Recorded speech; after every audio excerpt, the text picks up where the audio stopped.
Blast me to Electia. It's time for the Mad Merlins Warhammer 40,000 Imperium Journey. Issues 59 and 60, Part 1, Lore. Hello everyone and welcome back to the Mad Merlins Warhammer 40,000 Imperium Journey. So today we are tackling issues 59 and 60. So this will be broken up into a few parts. Firstly, we will tackle the lore within issues 59 and 60. And we'll also take a look at the frames. In part 2, we will be building our models. I'll give you a few hints and tips along the way on how to make the most out of building these models to a point where you can paint and reach all the detailed areas on them. 3 will be 59's battle report. Part 4 will be issue 60's Mega Battle Report. And of course, I'll be covering all the new rules that we get along the way for each of those magazines. I don't plan to paint these on video, but if you would like to, the question for today's video is, would you like to see me paint an Ultramarine Outrider? If so, leave a comment down below. So, without further ado, let's take a look through issue 59 and 60. And first off, we'll take a look at those frames. So this is the contents for issue 59. It is just the small frame for the Outriders. We don't even get the correct components to build the basic chassis for a bike. The wheels for this particular bike, or at least the chunky wheel for this particular bike, is on the upper frame. But either way, it looks a great frame. We've got lots of nice detail. We have all the different arms for our riders. We've got one set of handlebars. We got 2 of the torsos, all 3 of the power packs, 1 head, and the sergeant's chainsaw, which is strapped to his leg. So this is frame E from Indomitus, or even from your Command Edition box if you have one of those. And it looks pretty nice. We got the underside there, so this is the ugly side, as they say. And yeah, there's some easy ways we can clip away the shoulder pads and hopefully apply some Ultramarine specific ones. So definitely going to be putting some thought into creating that for you to watch. And we also get 1 base. Not much to look at. But issue 60 comes with 2 bases. Still not much to look at, I must admit. But still, we now have all 3 bases. And it also comes with the meaty side of the frame, which is 2 of the chassis and all of the fairings, plus the remaining wheel, handlebars, all the torsos and heads for our riders. So we've got all the back torsos here, and 1 front torso with the other 2 on the other frame we've just seen. We've got handlebars, 2 sets there. We've got a left arm, which I believe is the sergeant's, because he's the only one with a left arm that isn't holding a chainsaw. Got our sergeant's helmet there, so we'll be painting that red. Got right arm there for one of the bikers, our sergeant's head, and our remaining Outrider's head there. Lots of detail, and this is a nice kit to get, especially at the price of about 17 quid for the 2 magazines, because these are normally the best part of 40 quid, or 125 if you buy the Command Edition, or just over 90, I think it is, for Elite Edition, which is just Command Edition minus the terrain. So we will start now going through each of the magazines in turn, and of course we will start with 59. So 59's front cover depicts our Outriders. We get 3 miniatures, parts 1 of 2. So we have Space Marine Stratagems. We learn about the Red Corsairs, and we use power ratings for our games. So our full contents list is our battle record for our Outriders. We have 4 pages of lore, so close support squads, the Spearhead, which is a story, Villamus, a new war zone, and battle sister hero Ephriel Stern. We also have the build guide for our Outriders, which we can't do much until we have both issues, which luckily we do. We have our Space Marine stratagems at long last. We learn about building our armies, and we have a mission, Prelude to Doom, which is our second to last mission on our current planet.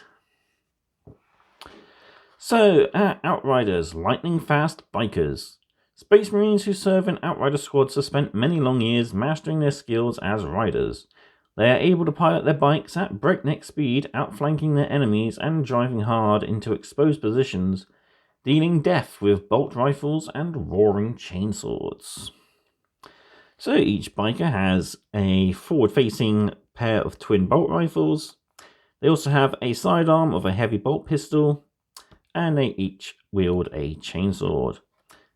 Being members of the close support squads, they have the cross icon on their right shoulder pad, their left shoulder pad holding the chapter symbol, and of course we have a sergeant here, and his helmet is painted red. So I've already filled out my battle record. We just have D6 charts for the squad name and honorifics.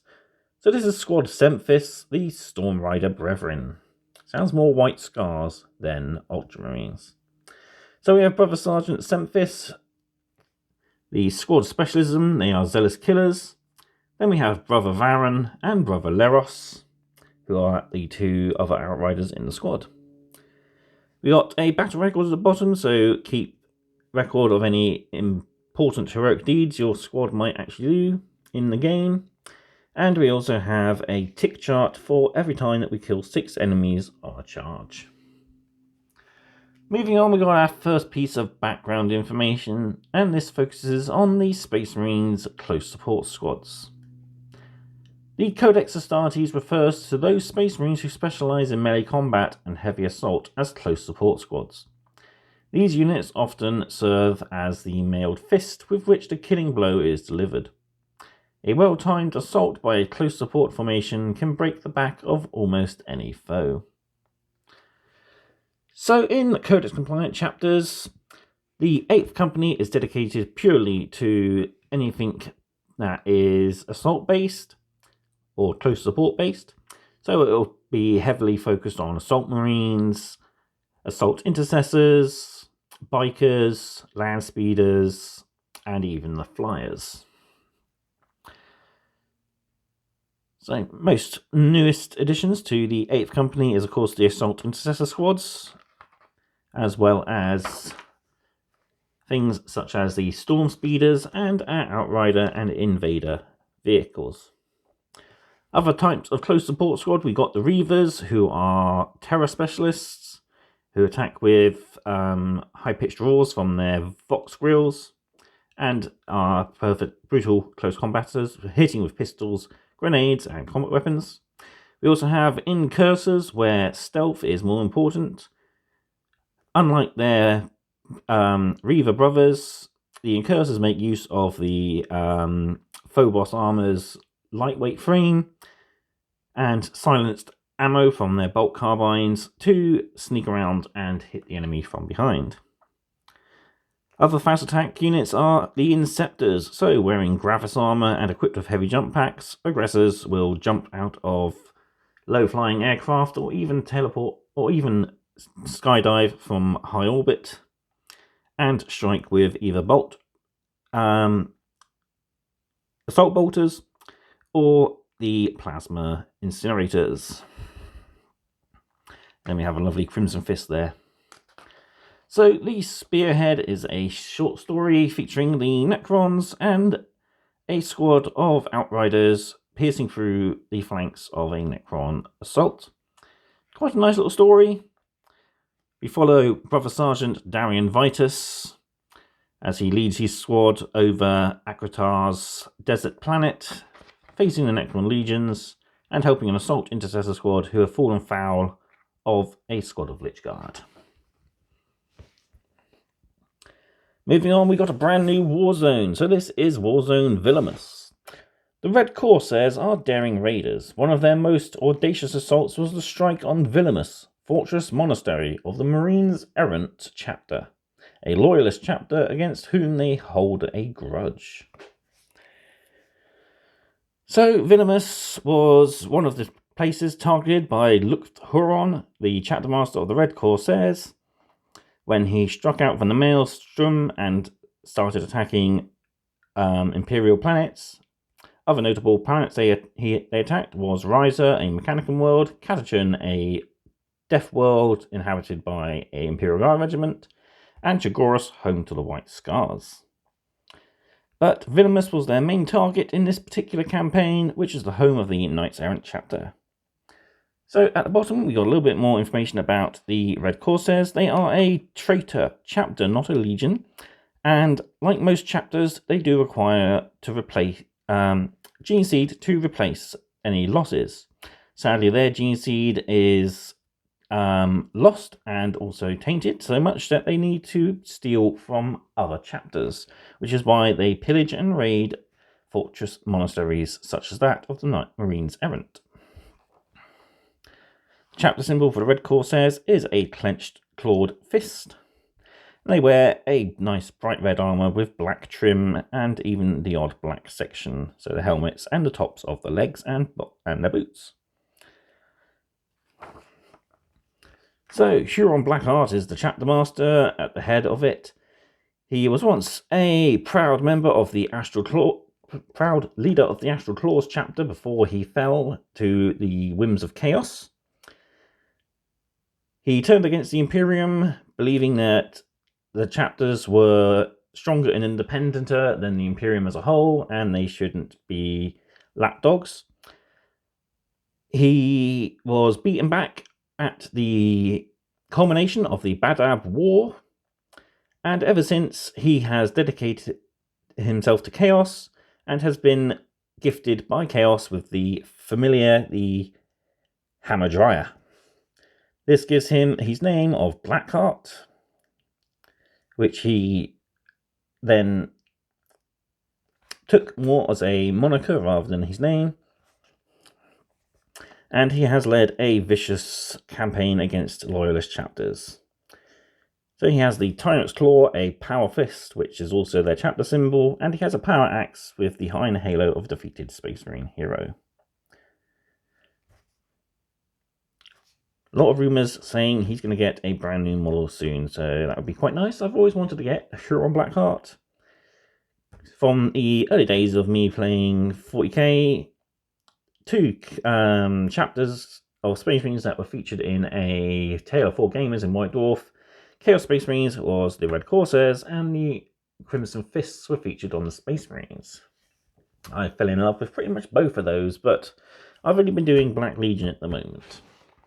So maybe in the near future I might do a Red Corsairs detachment to go with them.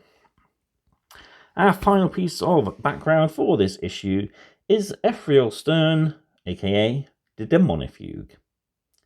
So Ephriel Stern has battled traitors, mutants, demons, and Xenos beyond count in defense of the Imperial Creed. Her skill as a warrior is beyond question, yet accusations of heretical powers manifesting in her presence have cursed her to an existence as an outcast. So Ephriel Stern was once a seraphim from the Order of our Martyred Lady. She has been known by many names: Thriceborn, Demonifuge, Sainted Saver, and even Heretical Witch.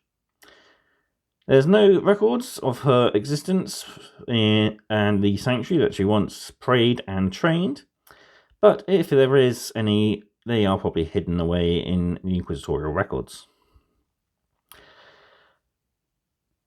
So Stern was the victim of chaos, but remained faithful throughout her ordeal, and as such she was blessed with great powers. Through her journeys she met and befriended the Eldari known as Kaiganil, who is a harlequin of the Laughing God.